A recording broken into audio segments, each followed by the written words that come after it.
Hello and welcome. So today I'm going to tell you the story about the sandwich bass. Now, if you've seen my channel before, you might remember the double neck guitar bass that I made a few years ago. It was a rather unwieldy thing, but it was pretty cool. I did actually make it out of a solid block of pine, but the problem with this thing was it was just too big. It was impressive, but it was just too big and bulky. So I needed to cut the thing down to a much smaller size, just to make it a little less clunky, but otherwise not change any of its, properties. So I made a video about that as well, and that thing worked. It was better, but still, a little weird. And what I found is it would have been much better if the bass neck was on top. So I cut it up again, reversed the body sections, reassembled it, and that was a much more playable instrument. The problem is that my knuckles when I'm playing the bass are banging into the 6-string tuning head. So that didn't really work out so well, and I thought, well, what the heck, I'll just cut it up again. I had to reshape the body quite a bit. But it did work a little better, but not well enough. It was still just a bit awkward. All right, those who know me personally keep asking, Matt, it's been almost a year since you've rebuilt that double neck guitar. What are you up to? And you might notice, you might not, I've reversed the necks yet again. I still find this awkward because I have to bend my wrist awkwardly to play the bass. The guitar is fine, but the bass I just find it's not as much fun. So I'm going to build another body for the bass. I thought I could just sort of cut these slabs apart again and just glue back together the bass neck part of it, but this thing already looks like a hot mess. So I thought, why don't I make something like this? This is Ford Tornado, or Tornado maybe, and it's just on Dimension Lumber.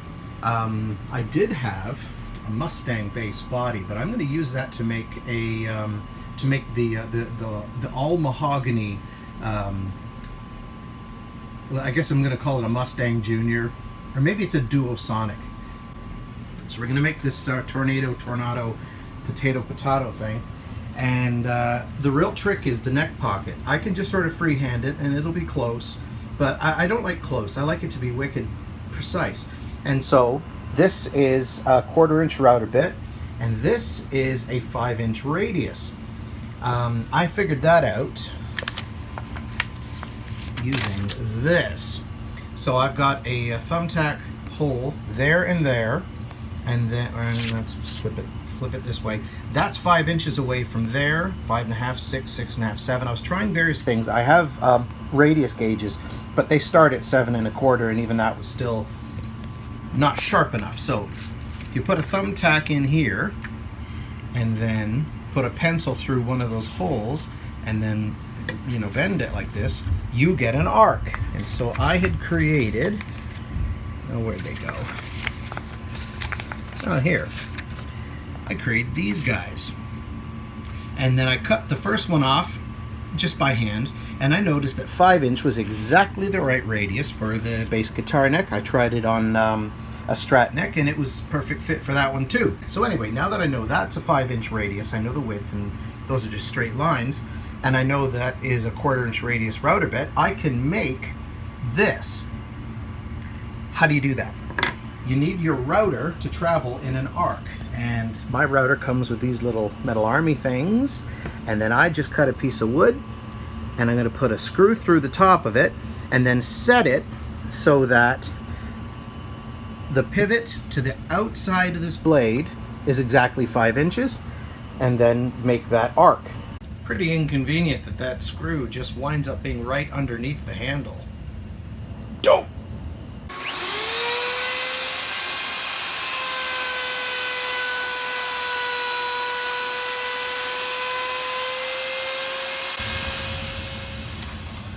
And there we go. So a quick date with the bandsaw, and then route out the excess wood, and you got yourself a nice neck template. I figured out that the neck pocket needed to be 3/4 of an inch deep, which is perfect for this kind of dimension lumber, it just means I have to make the top layer 3/4 of an inch thick. Well, that's what I have. So I got enough wood to make 2 of these blocks that are only 3/4 inch thick, and then I used a leg off of a like old oak bed, chopped it up into slices, and then glued that together to make I think it was about 3/8 of an inch or so of oak in the middle of it, just to give it some strength. So I glued that all up into one big block, and then the top bit. So that was cut out. Used my nice nifty new neck template to cut that hole in it. Once we know the neck fits, I can then drill the holes for where the bridge is going to get mounted. Did the pickup holes based on the template that I had. Once the body is the right shape, I was able to glue it down to the block, and then we have ourselves the makings of a guitar body. Once it dried, I did have a lot of glue squeezed out into the neck pocket, so then I got the router out again to clean that up. Now I could have used the bandsaw to cut the body out from this block, but I wanted to use the router. It's kind of the way I did that Telecaster beforehand. I've got nice dust collection hooked up to it, and I had the tool out already, so I just went ahead. I placed the spot where I was going to put the control panel, had to route that out as well, and then using my neck template, I could punch where the screws were going to go through. Then hit it with the roundover bit of sanding, and we're just about there. I sealed it with tung oil, and this is starting to look more like a guitar, but it needs to have a stripe of some sort. So, bit of masking, bit of painting, and I got myself my funky stripe. Then onto assembly, of course. Took the hardware off of the old bass. I like to use aluminum tape to shield the control cavity. I find that works really well, particularly when the control cover is metal as well. And I love the way it looks with the wood grain going in 2 different directions. And then I added a thumb rest and a bridge cover. I just thought that gave it just a bit classier of a look. I get to use this same method and make another Telecaster body for the tele neck that came off of the double neck. And that's that. Hope you enjoyed it. I will see you in the next one.